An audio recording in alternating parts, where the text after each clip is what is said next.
Welcome back, class. Chapter 8. We're on Chapter 8. Remember to email me if you have any questions. Chapter 8. Getting it loaded now.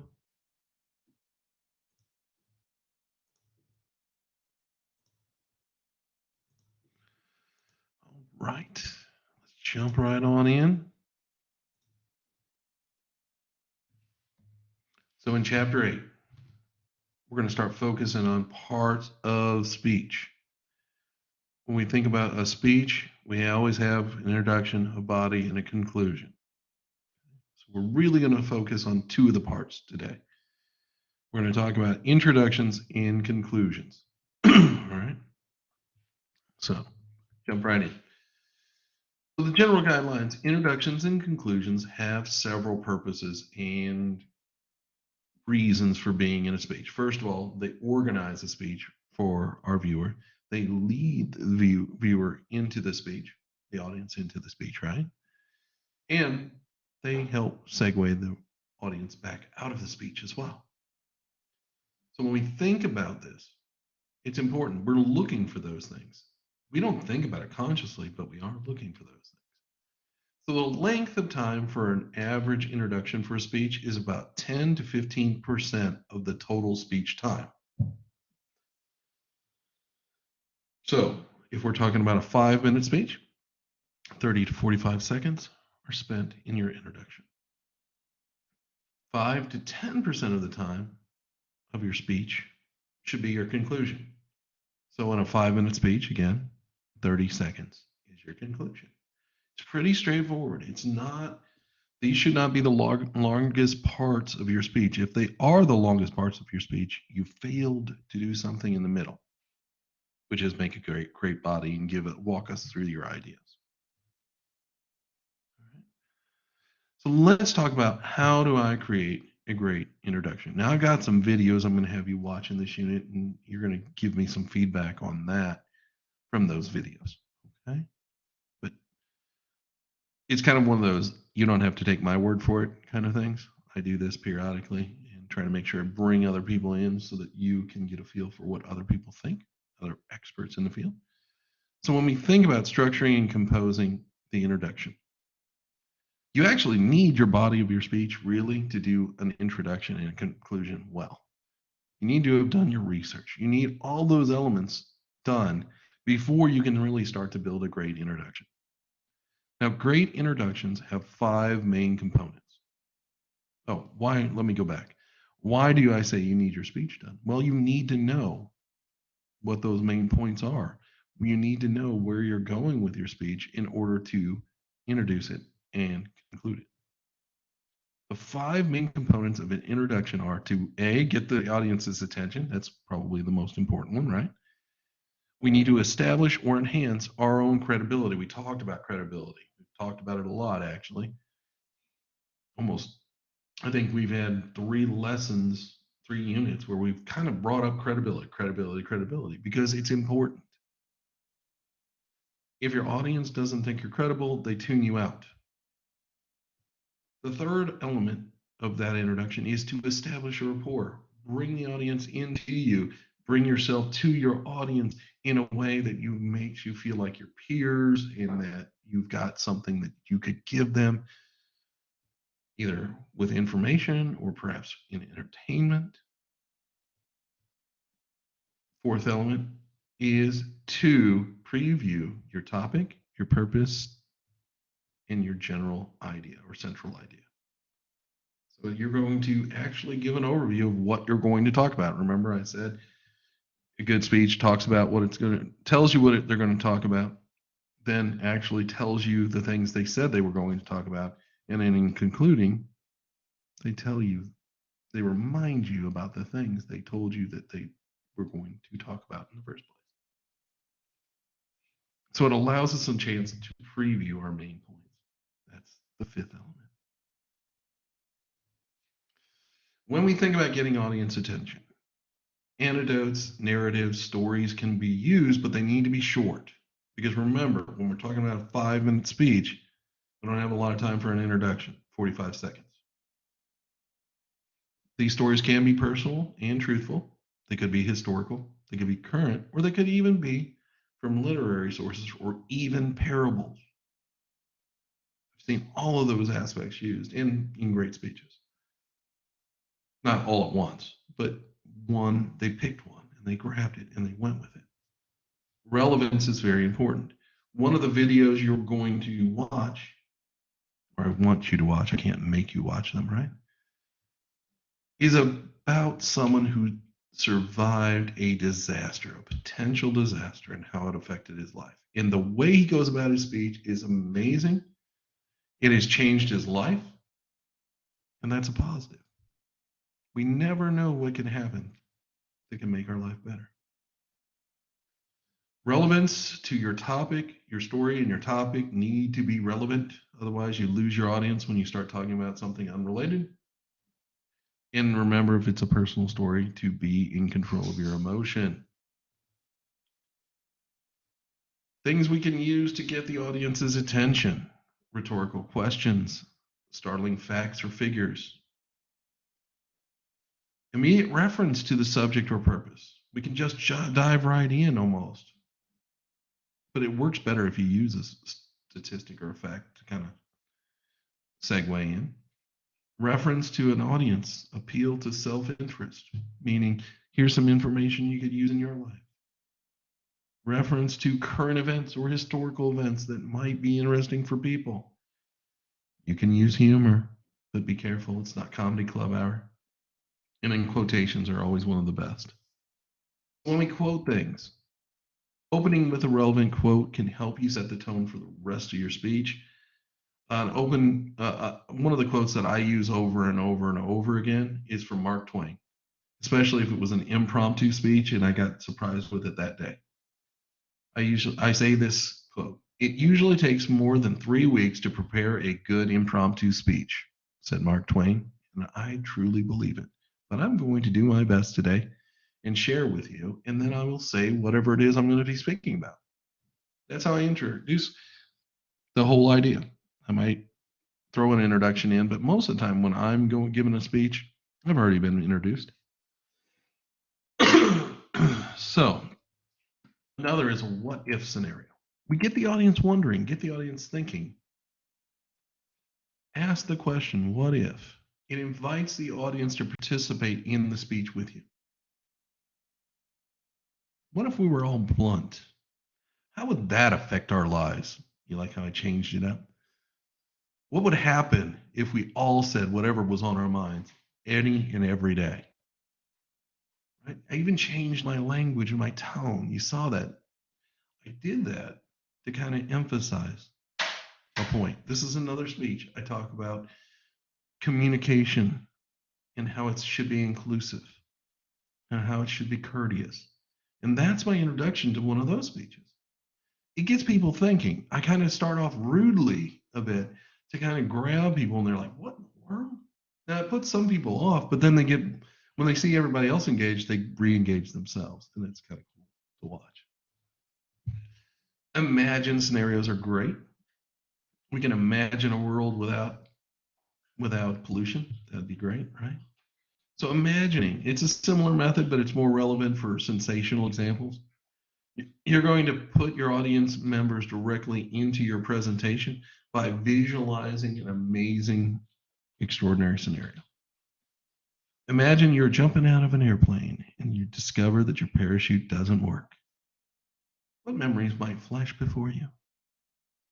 Now imagine the parachute suddenly opened. How would you act when you landed? Would you be different? Would you be changed? I challenge people with that one. Interestingly enough, one of the speeches you're going to be watching is just that. Sometimes we can ask questions, either rhetorical or intentional questions. Because when people are posed with a question, people always answer it whether or not they really are supposed to answer it or not. Within their brain, they typically answer questions. So I'll start to a speech about, I don't know, if you're giving me an informational speech about Bora Bora, for instance, who wouldn't want to live on an exotic island? There you go. And you flash up as your one of your PowerPoint images a picture of a beautiful place like Bora Bora. When we think about statistics, statistics are powerful. They're numbers that represent things and can shock an audience, and that's powerful. If you're trying to get an audience's attention, I challenge you. This one can be, as long as you've got a good statistic, this one can really get the job done. Uh, it resonates with the audience and it helps you establish that foothold to get your message across with the right idea, the right way. It can trigger audiences to emotionally engage into your speech, which is important because if they don't, they may not remember your speech, honestly. And one of the things I say is if I were doing the hospice speech, if you look to your left, notice your classmate to your left. Now I want you to look to your right. Notice the classmate to your right. Now I want you to think about yourself. Out of the three of you, two of you will be influenced and have hospice involved in some way in your lifetime. Pretty powerful. Pretty powerful. The way I use that analogy is if there's five people in a row, I'll have them look at the whole row, look at the people to your left, now look at the people to your right. There are five of you in the row. I want to let you know that 1 out of 5 of children will be born with some sort of defects, condition, or health-related issue that becomes a major potential issue in their lifetime. That gets people's attention. They're like, "Holy cow!" And it may be a short-lived medical issue, it may be long-term. So it really depends on what it is you're trying to get across. But in all of those techniques, you always need to make sure that the idea is relevant to your topic, especially if you're using a story or a personal narrative. Make sure it's relevant to your topic. Also, seek for familiarity and interest for the audience, meaning it has to be something interesting to them. Otherwise, they're not tuning in. And obviously, make sure your technique is not offensive. Please, we're not in this to be comedy hour or offensive. You can use humor, but we have to be careful. When it comes to conclusions typically somewhat mirror introductions. So don't make it difficult on yourself. Keep it simple. The big things about conclusion are the first element, and I'm always looking for this element because it's part of the rubric, is signal the end in phrasing like in conclusion or to wrap it up today. Restate your main points, but in a short, summarized manner. And then provide an amazing walkaway statement, something memorable to leave your audience with. And I've got some speeches I'm going to have you start watching now, videos to watch. And I want you to start watching the way these people, some are classically trained and some are not. But I want you to watch the way they're doing it. See what you can learn. We can learn a lot from others. We can learn from emulating and we can learn from not being like others, right? So conclusions aren't really that difficult. People always tell me it's so hard. No, it's not hard. Follow these 3 things. Signal the end. In conclusion, I hope you enjoyed my speech about reasons why the United States is not the sole reason the Nazis were defeated in World War II. I hope you remember my idea that the Soviet losses were huge and China opening another offensive against or not China, sorry, I just said China, good night. Sorry. The occupied territories opening another offensive against the Nazi control was huge, like the French occupation. When we think about those things, When we restate those main points one more time, it sticks with our audience, right? And then we leave with a powerful line, something memorable, not a mic drop. Please don't mic drop. Mic drops get you no points on your conclusion. I mean, you end up like out of 10 points, you end up with like 5 if you've done the other two things.